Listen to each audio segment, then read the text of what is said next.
priesthood has received much criticism in recent years, so when a devout Catholic leaves the priesthood and converts to Islam, it raises much interest. Well, our next guest did just that. After being a Catholic priest in Britain, he left to become a teacher and studied in Egypt, where he converted to Islam and became a Muslim. He is now in Ireland to spread the word of the Quran, and he joins us in studio this morning. Good morning to you, Idris Tafi. Good morning to you. Assalamu alaikum. Peace be upon you. Okay. That's the Muslim greeting, a greeting of peace. Okay, tell us a bit. You were a Catholic priest for 9 years, was it? With my training, yes. Why did you decide to convert? Well, if we had kind of 2 hours or a whole series, I could perhaps tell people it happened through people, through events, through when I left the priesthood. I didn't leave the priesthood because I wanted to change my religion. That's for sure. I'd no plan of leaving the Catholic Church, none. But when I left the priesthood, it was a big decision to make, and it was upsetting, and it left me feeling very low. And I looked for a holiday, so I needed a good holiday. But I had no money, so I went to the internet and got the cheapest holiday I could find, and the cheapest holiday was a holiday to Egypt. Now, I knew nothing about Egypt. I'd never met a Muslim in my life. And all I knew about Muslims was what the television told me, that they chop your hands off, and that they blow themselves up, and that they hit ladies. So I went to this Muslim country not knowing what to expect, except sunshine. And I went there, and as God is my judge, that week changed my life, really, because I met Muslims for the first time and found that they weren't these sword-waving fanatics that we see on the TV, but they were good, honest people. And like Irish people, Muslim people, you know, they go out to work in the morning to put food on the table for their kids to eat. They pray. They're ordinary people with a religious dimension very much. And so, for example, I'll give you an example of one Muslim I met. I met a little boy, and I talk about him in every talk I give. And this little boy was selling bananas on the street. And he'd no shoe, just little plastic flip-flops. And a very old, tired gown, you know.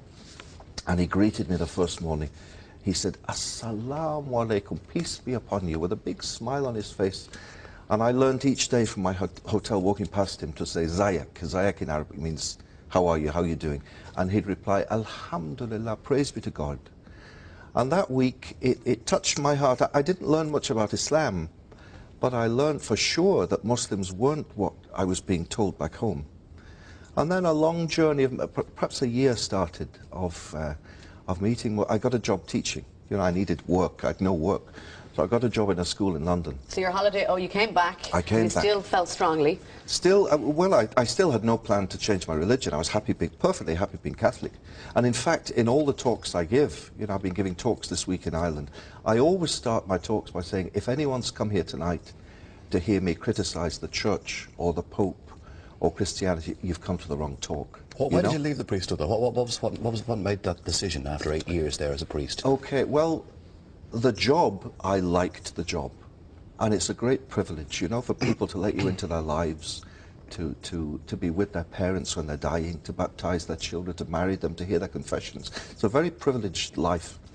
And I like to think I was good at my job, you know. The people liked me, I liked them. But my heart somehow just wasn't happy. There was something missing. And even though I really enjoyed what I was doing, I felt lonely and unhappy. So it took a lot of, you know how priests are held up by Catholics on a pedestal almost. And it was a big decision to make. I told my family, and my family, of course, my family loved me, so that they were upset. But they said, well, we support you in whatever you do. So as I said, I had no plan to change my religion at all. But can I tell about the job? I got a job teaching.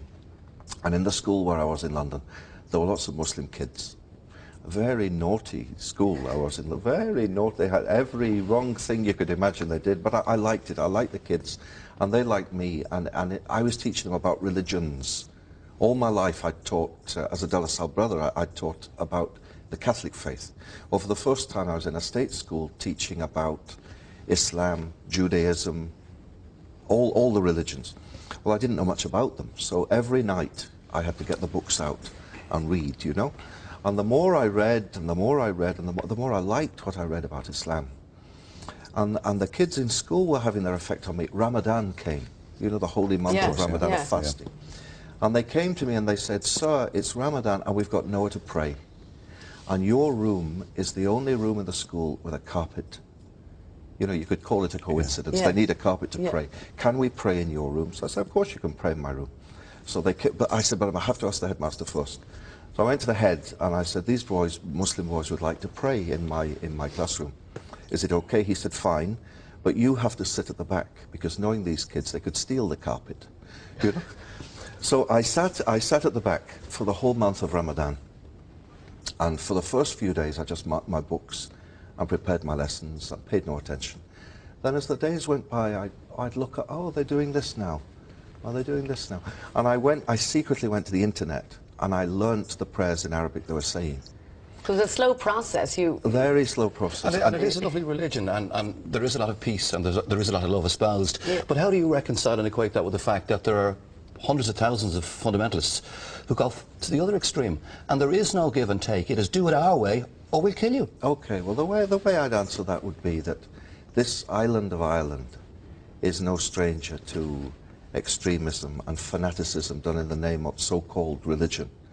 And the things that happened in the north in this island bore no relation to the message of Christianity, of love and peace. Well, in the same way, things are happening in the world. You know, the other day there was a thing on the TV, and it said that this young girl, this Christian girl in Afghanistan, had been killed because she's Christian.